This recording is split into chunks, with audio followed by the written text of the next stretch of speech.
YouTube వీక్షకులకు బుద్ధవందనాలు, జై భీములు. ప్రపంచవ్యాప్తంగా జరిగే ఒక కార్మిక పండుగ, అదే ప్రపంచ కార్మిక దినోత్సవం మేడే. కార్మిక దినోత్సవం అనగానే హక్కులు, పోరాటాలు, కార్మికుల శ్రమకు సంబంధించిన దోపిడీ లేకుండా జరిగే విషయాలు, ప్రపంచవ్యాప్తంగా జరిగిన అనేక ఉద్యమాలు, వీటన్నిటికీ కార్ల్ మార్క్స్ ప్రబోధించిన మార్క్సిజం, ఇవన్నీ గుర్తుకొస్తాయి మనకి. అయితే ప్రజల యొక్క శ్రమని దోపిడీ చేయకూడదు. ఏ వ్యక్తి అయినా సరే తను ఎంత శ్రమపడ్డాడో ఆ శ్రమకి తగిన ఫలితం అందవలసిందే అని చెప్పిన సిద్ధాంతాలు కార్ల్ మార్క్స్ కంటే ముందు చాలా ఉన్నాయి. వాటిలో మనకి రకరకాల సిద్ధాంతాలు కనిపిస్తూ ఉంటాయి, చాలామందిలో కనిపిస్తూ ఉంటాయి, వేమనలో కూడా కనిపిస్తాయి. అలాగే బసవ సాంప్రదాయంలో కూడా సామ్యవాద సిద్ధాంతాలు మనకు కనిపిస్తాయి. ఇంకా వెనక్కి వెళితే మనం ఆశ్చర్యకరమైన విషయం ఏంటంటే, ప్రపంచంలో ఎప్పుడో 2500 సంవత్సరాల క్రితం, అంటే క్రీస్తు పూర్వం 500-600 సంవత్సరాల క్రితమే ప్రభవించిన గౌతమ బుద్ధుడు తన సందేశాల్లో ఈ శ్రామికులు, కార్మికులు, కూలీలకు సంబంధించిన హక్కుల విషయం కూడా ప్రబోధించటం మనకు ఆశ్చర్యాన్ని పరుస్తుంది. మనకి 2 చోట్ల ఇవి ప్రత్యేకంగా కనిపిస్తూ ఉంటాయి. ఒకటి జాతక కథల్లో, కన్న జాతకం అని ఒక జాతకం ఉంది. ఆ జాతక కథల్లో ఈ విషయం కనిపిస్తుంది. రెండవది సిగాలోవాద సుత్తలో, దీర్ఘనికాయంలో 31వ అధ్యాయంలో సిగాలోవాద సుత్త. ఆ సుత్తలో 32వ గాథ శ్రామికులకు సంబంధించిన గాథ. మనం చూసినప్పుడు మనం ఇంత గొప్ప ఆలోచన ఉందా బుద్ధుడికి, బౌద్ధానికి ఇంత సామ్యవాద దృక్పథం ఉందా అని చెప్పి మనం ఆశ్చర్యపోతాం. మనం వాటి గురించి మాట్లాడుకుందాం. అసలు మేడే గురించి మాట్లాడుకున్నప్పుడు మనం 2 విషయాలు తెలుసుకుంటే చాలా క్లుప్తంగా తెలుసుకుందాం మేడే గురించి. 18వ శతాబ్దానికి ముందు పారిశ్రామిక విప్లవం 16వ శతాబ్దంలో జరిగిన తర్వాత ఐరోపాలో అనేక పరిశ్రమలు వచ్చినాయి. ఆ పరిశ్రమలో కార్మికులు వచ్చారు. ఆ కార్మికుల యొక్క పనిదినాలు ఇదిమిత్తంగా ఉండేవి కాదు. రోజులు తరబడి పని చేయవలసి వచ్చేది. ఒక్కొక్క కార్మికుడు 2 రోజులు కూడా నిద్రాహారాలు మాని కర్మాగారంలో పనిచేసే దుస్థితి ఏర్పడింది. అలాంటి సమయాల్లో 1810 నుంచి దాదాపుగా ఒక 20 గంటల పని దినాలు ఉండాలి అనే ఉద్యమాలు సాగినాయి. మరలా కొన్ని సంవత్సరాలు పోయిన తర్వాత 18 గంటల పని దినాల కోసం కార్మికులు ఉద్యమాలు చేశారు. ఆ తర్వాత 10 గంటల పని దినాల కోసం 1850-60లో తిరుగుబాట్లు చేశారు, హక్కుల కోసం, పని దినాల కోసం. చివరికి 1886లో చికాగోలో 8 గంటల పని దినాల కోసం కార్మికులు పెద్ద ఉద్యమం చేశారు. ఆ ఉద్యమాన్ని దాదాపు మే 1వ తారీఖు నుంచి మే 10వ తారీఖు మధ్య రకరకాల దశల్లో ఆ ఉద్యమం సాగటం, దాన్ని అణచడం జరిగింది. ఆ ఉద్యమం సందర్భంగా ఒక బాంబు దాడి జరిగింది, పోలీసుల కాల్పులు జరిగినాయి, చాలామంది చనిపోయారు, రక్తం ప్రవహించింది. ఆ రక్తంలో నుంచే ఎర్ర జెండా ఆవిర్భవించింది. ఈ సందర్భంగా 8 గంటల పనిదినం కోసం సాగిన పోరాటంలో ఆ తర్వాత 1887లో, అంటే 1 సంవత్సరంలోనే విచారణ చేసి 4 ఉరిదీశారు. పార్సన్, స్పైస్, ఏంజల్, తిఖర్ అనే నలుగురిని ఉరితీశారు. వీళ్ళ విచారణ జరిగిన సందర్భంగా చాలా ఆశ్చర్యకరమైన జడ్జిమెంట్ ఇచ్చారు జడ్జి గారు ఏం చెప్పారంటే, మిమ్మల్ని ఎందుకు ఉరితీస్తున్నానంటే ఇక్కడ పెద్ద ఉద్యమం లేవదీసి ఆ ఉద్యమంలో బాంబు దాడులు జరిగి పోలీసు కాల్పులు జరిగి రక్త ప్రవాహం జరిగినందుకు కాదు మిమ్మల్ని నేను ఉరితీస్తుంది. అంత హింసాత్మకమైన ఉద్యమం చేశారు కాబట్టి దానికోసం కాదు మిమ్మల్ని ఉరితీస్తుంది. అసలు 8 గంటలు మాత్రమే పని చేయాలి అనే మీ ఆలోచనే చాలా ప్రమాదకరమైనది. ఆ ఆలోచన ఇంకా పుట్టకుండా ఉండటం కోసం, అలాంటి ఆలోచనలు మొలకెత్తకుండా ఉండటం కోసం మిమ్మల్ని ఉరితీస్తున్నానని చెప్పి ఆయన స్పష్టంగా చెప్పాడు జడ్జి. అంటే 8 గంటల పని దినాలు కోరటం కూడా అసలు సహించలేని విషయంగా ఆ రోజుల్లో పాలక వర్గాలు భావించేవాడు. ఇది మన 8 గంటల పని దినం కోసం జరిగిన పోరాటమే ఈనాడు మనమంతా ప్రపంచంలో జరుపుకునే మేడే ఉత్సవం, మేడే పండుగ, కార్మిక దినోత్సవం. ఇక మనం ఇక్కడి నుంచి ఒక్కసారిగా 1886 నుంచి ఒక్కసారిగా మనం బౌద్ధ కాలానికి, బుద్ధుడున్న కాలానికి వెళితే ఆ బుద్ధుడు ఏం చెప్పాడో తెలిస్తే అప్పుడు మన యొక్క బౌద్ధం యొక్క గొప్పతనం, బుద్ధుడి యొక్క సామ్యవాద దృక్పథం అర్థమవుతుంది. అది అర్థం అవటమే కాదు, అసలు బుద్ధుడిని పట్టించుకోకుండా ఈ దేశంలో ఉద్యమాలు ఏం కోల్పోనియో కూడా అర్థమవుతుంది. ఇప్పుడు దీర్ఘనికాయంలోని సిగాలోవాద సుత్త గురించి చెప్తాను. మనం సిగాలోవాద సుత్త గురించి మాట్లాడుకుందాం. సిగాలుడు ఉదయాన్నే లేచి నదిలో దిగి దిక్కులకి నీళ్లు సమర్పిస్తూ నమస్కారం చేస్తూ ఉంటాడు, దిక్కులకు మొక్కుకుంటూ ఉంటాడు. బుద్ధుడు చూస్తాడు సిగాలుడిని, చూసి అడుగుతాడు, ఏం చేస్తున్నామంటే నేను దిక్పాలకులు మొక్కుతున్నానని చెప్తాడు. దిక్పాలకులు ఎవరు? ఇంద్రుడు, అగ్ని, వరుణుడు, వాయువు, యముడు, వీళ్ళ దిక్పాలకులు ఆ రోజుల్లో. వీళ్ళకి మొక్కుతున్నానని చెప్పి అంటాడు. మరి వాళ్ళు ఇప్పుడు చూసావా అని అడుగుతాడు బుద్ధుడు. నేను చూడలేదంటాడు. నువ్వేమన్నా నమస్కారం చేసి నీళ్లు సమర్పిస్తే వాళ్ళు ఏమైనా దర్శనం ఇచ్చారా అంటాడు. దర్శనం ఇవ్వలేదంటాడు. మరి నేను ఎందుకు చేస్తున్నామంటే మా నాన్న చేశారు కాబట్టి నేను చేస్తున్నాను అంటాడు. ఆయన ఎలా చేశాడంటే వాళ్ళకి వాళ్ళ నాన్న చేశాడు కాబట్టి ఆయన చేశాడు అంటాడు. కాబట్టి ఇది నమ్మకమే తప్పితే మాకు ఎప్పుడు కూడా దిక్పాలకులు కనిపించడం లేదు, మాకు వాళ్ళు ప్రత్యక్షమైంది లేదని చెప్తాడు. అప్పుడు బుద్ధుడు, సరే నీ దిక్పాలకులు అలా ఉంచు, నా దగ్గర కూడా దిక్పాలకుల లిస్టు ఒకటి ఉంది, అది చెప్తాను జాగ్రత్తగా విను. తూర్పు దిక్కుకి తల్లిదండ్రులు దిక్పాలకులు, దక్షిణానికి గురువు దిక్పాలకుడు, పశ్చిమానికి భార్యాబిడ్డల దిక్పాలకులు, ఉత్తరానికి మిత్రులు దిక్పాలకులు, పై దిక్కుకి శ్రమణులు దిక్పాలకులు, అధో దిక్కుకి దాసులు, కార్మికులు, పనిచేసేవాళ్ళు దిక్పాలకులు అని చెప్పి 6 దిక్కుల గురించి చెప్తాడు. అంటే దిక్కుల గురించి రకరకాల, ఇప్పుడు మనకు అష్టదిక్పాలకులు అని లేకపోతే దశ దిశలు అని చెప్పనేది ఆ రోజుల్లో లేవు. బుద్ధుడి కాలానికి 6 దిక్కులు మాత్రమే చెప్పుకునేవాళ్ళు. ఇంకా వెనక్కి వెళితే 4 దిక్కులు ఉండేవి. ఇంకా కాస్త మధ్యలో యజుర్వేద, ఋగ్వేద కాలంలో 5 దిక్కులే చెప్పారు దిక్పాలకులుగా. కాబట్టి రకరకాల దిక్కులు చెప్పుకున్నారు. బుద్ధుడి కాలానికి మాత్రం 6 దిక్కులు ఉన్నాయి. 6 దిక్కులకి 6 చెప్పాడు. బుద్ధుడు ఏం చెప్పారంటే తూర్పు దిక్కుకి తల్లిదండ్రులు దిక్పాలకులు. అంటే దిక్కు, నువ్వు వాళ్ళని పూజించు, వాళ్ళని గౌరవించు, వాళ్ళని సత్కరించు.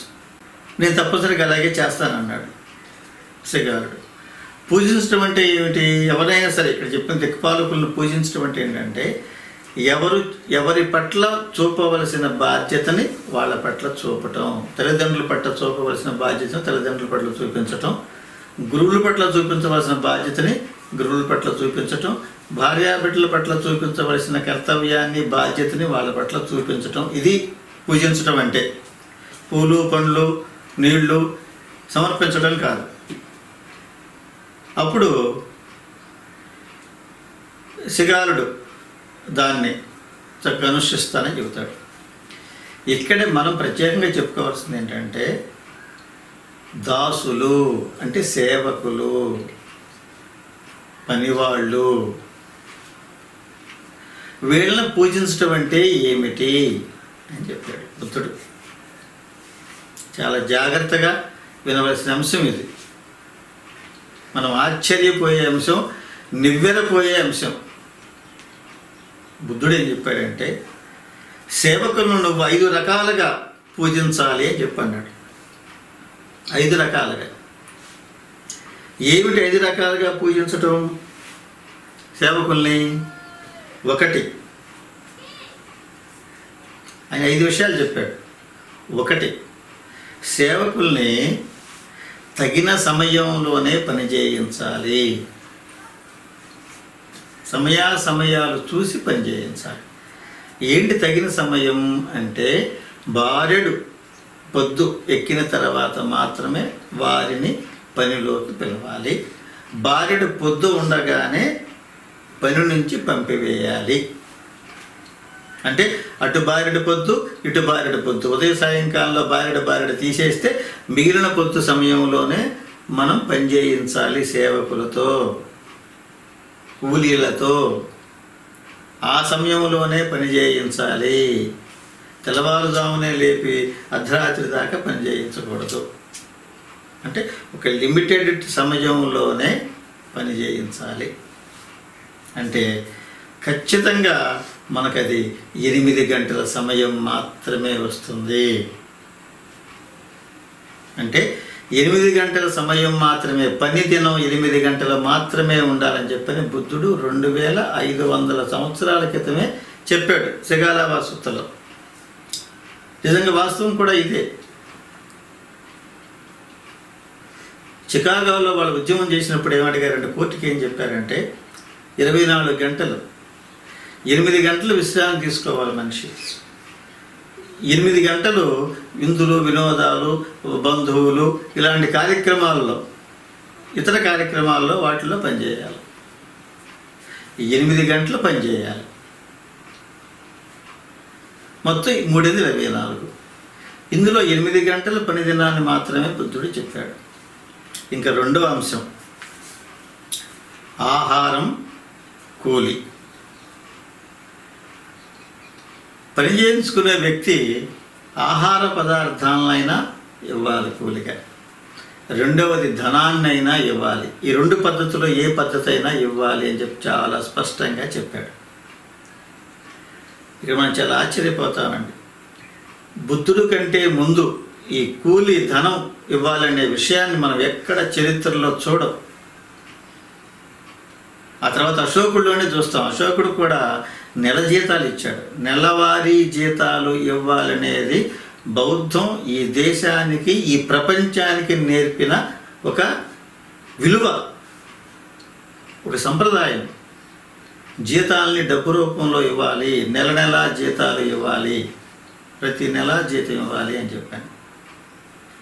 పూర్వకాలం అట్లా ఉండేవి కాదు. సంవత్సరానికి ఇన్ని బస్తాలు అని చెప్పని కమతం మాట్లాడుకునేవాళ్ళు. ఇష్టం వచ్చినప్పుడు ఇస్తూ ఉండేవాడు. అట్లా కాదు, నెలసరి వేతనాలు ఉండాలని చెప్పాను. అందుకని బుద్ధుడికి చాలా స్పష్టంగా చెప్పాడు. ఆహార ధాన్యాలు అనేవాళ్ళు కూలి ధనం రూపంలో అయినా ఇవ్వాలి అని చెప్పాడు. అవి 2 విషయాలు. ఇక 3వ విషయం, మన దగ్గర పనిచేసే వ్యక్తి జబ్బు పడినప్పుడు ఏమి చెయ్యాలి? అతని జబ్బుకయ్యే ఖర్చులు యజమానే భరించాలి. జబ్బు పడి పనికి రాకపోతే ఆ పనికి రాని రోజుల్ని కూడా పని దినాలుగానే గుర్తించాలి. ఒకవేళ తీవ్రమైన జబ్బు తగిలి అతను కానీ మరణిస్తే అతని కుటుంబ పోషణ యజమానే తీసుకోవాలి.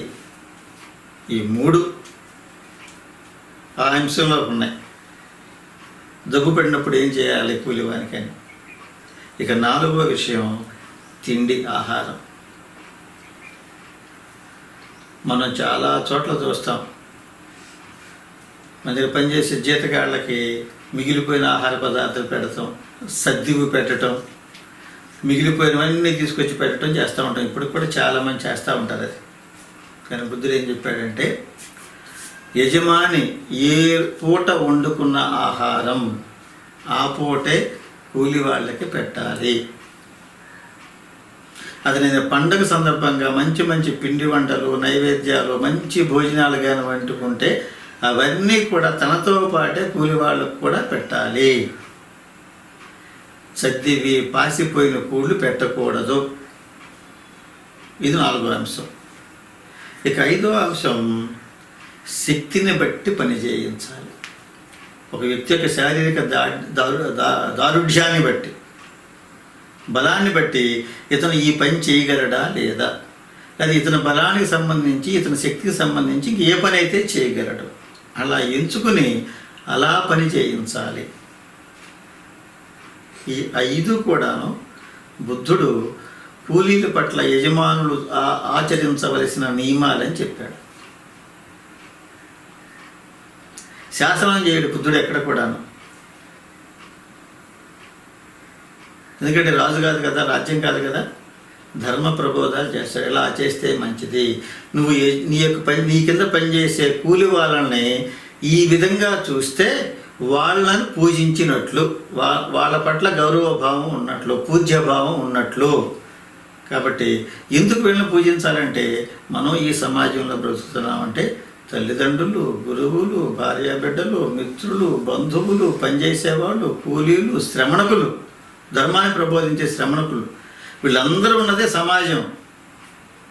కాబట్టి ఉన్నతమైన సమాజాన్ని బౌద్ధం ఆలోచించింది తప్పితే సమాజ విచ్ఛిన్నం కోసం మాత్రం కాదు. బుద్ధుడి యొక్క గొప్పతనం ఏంటంటే, కేవలం కూలీలకు హక్కులు మాత్రం ఇవ్వటం కాదు, బాధ్యతలకు కూడా చెప్తాడండి. ఏం చెప్పాడంటే, మీరు వేళకి పనికి వెళ్ళాలి అని చెప్పాడు. 8 గంటలు పని చేస్తున్నామంటే వేళకి ఆలస్యంగా వెళ్ళటం, ముందు పనిలో నుంచి వెళ్ళిపోవడం కూడా తప్పు. మీ సమయాన్ని మీరు పాటించాలి, వేళకు పనికి వెళ్ళాలి. జీతం యజమాని తనకు తగిన విధంగా, ధనం లేకపోతే వస్తు రూపేణ ఇస్తాడు, వాటిని తీసుకోవాలి. మాకు ఇవే కావాలని చెప్పి పట్టుపట్టకూడదు, ఇచ్చింది తీసుకోవాలి. అంటే తక్కువ వేతనం అని కాదు, ఏ రూపంలో ఇచ్చినా తీసుకోవాలి అని చెప్పాడు. తర్వాత పనిని సవ్యంగా చేయాలి, మనసు పెట్టి పని చేయాలి, పని దొంగగా ఉండకూడదు. రెండవది, మనం ఒక పని చేస్తున్నామంటే ఆ యజమానికి కానీ మనం చేసే సంస్థకు కానీ మన వల్ల అపకీర్తి రాకూడదు. ఇక తర్వాత అంశం, కూలి వాళ్ళు ఎవరైనా సరే భయంతో పని చేయవలసిన లేదు, భయంతో బ్రతకవలసిన లేదు. మీ శ్రమతో మీరు జీవిస్తున్నారు కాబట్టి ధైర్యంగా, నిర్భయంగా మీరు జీవించాలి. కాబట్టి మీకు కొన్ని విధులు ఉన్నాయి, హక్కులు ఉన్నాయి. అలా హక్కుల్ని, విధుల్ని కలిపి చెప్పిన ఏకైక వ్యక్తి గౌతమ బుద్ధుడు మాత్రమే. కాబట్టి మేడే రోజున ఏవైతే పని దినాల కోసం ఉద్యమాలు చేశారో ఈ ప్రపంచంలో, దాదాపు 2300-400 సంవత్సరాల క్రితం బుద్ధుడు అదే విషయం మీద తన ప్రబోధాలు చేశాడు. ఇప్పుడు మనం ఇంకొక జాతక చూద్దాం. ఇది కన్న జాతకం. కన్న అంటే కృష్ణ, అంటే నల్లని ఎద్దు అనమాట, మంచి కోడి దూడ. దాన్ని మనం కర్రి ఎద్దు అంటారు, నల్లని ఎద్దుని. ఒక ఊళ్ళో ఒక ముసలమ్మ ఉంటుంది. ఆమెకి చిన్న దూడగా ఉన్నప్పుడు ఇది ఎవరో బహూకరిస్తారు ఈ చిన్న గిత్త దూడని. ఆమె చాలా అల్లారు ముద్దుగా దాన్ని పెంచుకొని చక్కగా మేపుతూ ఉంటుంది. అది చాలా బలిష్టంగా, బ్రహ్మాండంగా తయారైపోతుంది, చాలా బలంగా తయారవుతుంది. అది ఆమె పట్ల చాలా కృతజ్ఞత చూపుతూ ఉంటుంది. ఆ ఊర్లో ఉన్న ఎద్దులన్నిటిలో కూడా అది చాలా బలమైనది, ఒకే ఎద్దు. అది ఒక రోజున నదీ తీరంలో మేస్తూ ఉన్నప్పుడు ఒక వ్యాపారి ఒక 50 బళ్ళ మీద సరుకులు వేసుకొచ్చాడు. వస్తూ ఆ నదిలో దిగాడు. ఆ నదిలో దిగి వెళుతూ ఉండగా ఈ బళ్ళన్నీ ఇరుక్కుపోయింది. అతని బళ్ళు ఏమీ లాగలేకపోతున్నాయి, అసలు కాలు తీసి కాలు ముందుకు వేయట్లే. అప్పుడు ఆ ఊర్లో అడిగాడు, అక్కడ ఉన్న పిల్లల్ని, బడ్డ దగ్గర ఉన్న పిల్లలందరినీ, నది ఒడ్డున ఉన్న పిల్లల్ని అడిగాడు, అయ్యా మా బళ్ళు ఏవి లాగట్లేదు, ఈ ఊర్లో ఏమైనా ఎద్దులు ఉన్నాయా, మంచి ఎద్దులు, బలమైన ఎద్దులు అంటే వాళ్ళు ఏం చెప్పారంటే, అయ్యా మా బళ్ళు కూడా లాగవు, ఇక్కడ ఒకే ఒక గిత్త ఉంది, అది ముసలమ్మ గిత్త, అది దాని పేరు కన్నయ్య, ఆ కన్నయ్య ఎదురు అక్కడ ఉంది, మేస్తుంది, దాని కానీ కడితే అది లాగేస్తుంది అని చెప్పని అంటారు. అంటే ఈయన తన మనుషులను తీసుకువెళ్ళి కర్రలు తాళ్ళు తీసుకువెళ్ళి దాన్ని తీసుకురావటానికి ప్రయత్నిస్తాడు. ఎంతమంది వెళ్ళినా అది వాడి కొమ్ములతో బుసుకొట్టి ఎవరిని దగ్గరికి రానివ్వరు. అప్పుడు వాళ్ళు ఏమంటారంటే, నువ్వు అలా బలవంతాన లాక్కి వెళితే అది రాదు, బలవంతాన పని చేయాలనుకుంటే అది పని చేయలేదు, దానికి ప్రతిఫలం ఇస్తానని చెప్పు పని చేస్తుంది అంటారు. అప్పుడు నా బళ్ళుగా నువ్వు లాగితే నీకు 1000 నాణ్యాలు ఇస్తాను అని చెప్పి అంటాడు. అప్పుడు ఆ ఎద్దు వస్తుంది ప్రశాంతంగా, 50 బళ్ళని ఒక్క ఎద్దే ఆ పక్కకి చేర్చేస్తుంది. చేర్చిన తర్వాత వీడికి ఏమనిపిస్తుందంటే, ఇది ఎద్దు కదా, చాలా అవలేలగా లాగింది, పెద్ద కష్టం కూడా పర్లేదు, దీనికి 1000 నాణ్యాలు ఇవ్వటం దేనికి, దండగ కదా అనుకుని 500 నాణ్యాలు మాత్రమే సంచిలో కట్టి దాని మెడలో కడతాడు. ఇతడు మోసం చేసిన విషయం ఎద్దు గ్రహించింది, కన్నయ్య గ్రహించాడు. గ్రహించి అతను ఎడ్లకి ఎదురుగా వెళ్ళి నిలబడ్డాడు. నిలబడి బుసకొట్టి కాలు దువ్వి ఆ బళ్ళను ముందు కదలనివ్వలేదు. వీళ్ళందరూ దిగి కర్రలు తీసుకుని దాన్ని కొట్టడానికి ప్రయత్నం చేశారు. కానీ అది అందరి వెంట పడి తరిమేసింది. అప్పుడు అక్కడ ఉన్నవాళ్ళు చెప్పారు, దాన్ని మోసం చేస్తే అసలు ఒప్పుకోదు, అది ఎంత శ్రమ పడిందో, నువ్వెంత మొట్టమొదటి ఒప్పుకున్నావో అంత కూలి ఇవ్వవలసిందే, నువ్వెంత ఇచ్చావని అడుగుతారు. నేను 500 ఇచ్చాను అంటాడు. ఇక నువ్వు మిగిలిన 500 ఇచ్చే వరకు నిన్ను ఇక్కడి నుంచి అడుగు కూడా కదలనివ్వదు అని చెప్పి అంటారు. అప్పుడు వెళ్ళి ఆ ఎద్దుకి నమస్కరించి తప్పైపోయిందని ఒప్పుకొని ఆ మిగిలిన 500 నాణ్యాలు కూడా ఆ సంచిలో వేసిన తర్వాత ఆ ఎద్దు పక్కకు తొలగి దారి వేస్తుంది. ఆ వ్యాపారి వెళ్ళిపోతాడు. ఆ 1000 వరహాలు తీసుకొచ్చి, నాణ్యాలు తీసుకొచ్చి ముసలమ్మకి ఇస్తుంది. మిత్రులారా, ఇది జాతక కథ. చూసారా, ఒక శ్రమకి తగిన ఫలితం వచ్చే వరకు ఎద్దు పోరాటం చేసింది, వదిలిపెట్టలేదు. అయ్యో పోనీలే అని చెప్పి వదిలిపెట్టలే, దయ తెలవలేదు, జాలి చూపలేదు అతని పట్ల. ఇతను ఆడిన మాట తప్పాడు, నన్ను మోసం చేశాడు, నా శ్రమకి సగమే విలువ ఇచ్చాడు. శ్రమకి సగం విలువే ఇచ్చాడు, కాబట్టి నా శ్రమకి పూర్తి విలువ దక్కే వరకు ఇతన్ని ముందుకు కదలనివ్వను అని చెప్పని ఆ యుద్ధ అతను ఆపేసింది, పోరాటం చేసింది. ఇదే ఒక హక్కు. శ్రమకు తగిన ఫలితాన్ని సాధించటం కోసం, శ్రమకు తగిన ఫలితాన్ని పొందటం కూడా నీ హక్కే. నీ శ్రమ ఫలితాన్ని వృధాగా వదిలిపెట్టే అవసరం లేదు, దయ తెలిసి వదిలిపెట్టే అవసరం లేదు. ఎదుటి వాళ్ళు నీ మీదకి ఒక జులుం చలాయిస్తే దాన్ని నువ్వు తిరిగి ఎదుర్కోవాలి. ఈ ఎద్దు అదే చేసింది. వాళ్ళు కర్రలు తీసుకుని కొట్టి పారగొట్టాలని చెప్పి అనుకున్నప్పుడు ఎదురు తిరిగి నిలబడింది. తనకు రావాల్సిన కూలి వచ్చే వరకు అలాగే నిలబడి అడుగు కూడా కదలనివ్వకుండా ఆపేసింది. ప్రపంచంలో ఇంతకంటే శ్రమకి తగిన విలువని పొందాలనే కథ ఆ సమయంలో ప్రపంచంలో నేను అనుకుంటాం ప్రపంచ సాహిత్యంలో ఎక్కడా ఉండదు. ఆ తర్వాత కొన్ని వేల సంవత్సరాల వరకు కూడా. అందుకనే సామ్యవాద సిద్ధాంతాన్ని, సామ్యవాద దృక్పథాన్ని ఈ ప్రపంచానికి పరిచయం చేసిన మొట్టమొదటి సామ్యవాది గౌతమ బుద్ధుడే. ఆ తర్వాతే ఎవరైనా. ఈ మేడే సందర్భంగా, కార్మిక హక్కుల దినోత్సవం సందర్భంగా బౌద్ధంలోని ఈ సిగాలోవాద సుత్తను, ఈ కన్న జాతకాన్ని మీతో ముచ్చటించినందుకు అందరికి కూడాను, మీరు విన్నందుకు అందరికీ బుద్ధవందనాలు, ధన్యవాదాలు. జై భీములు.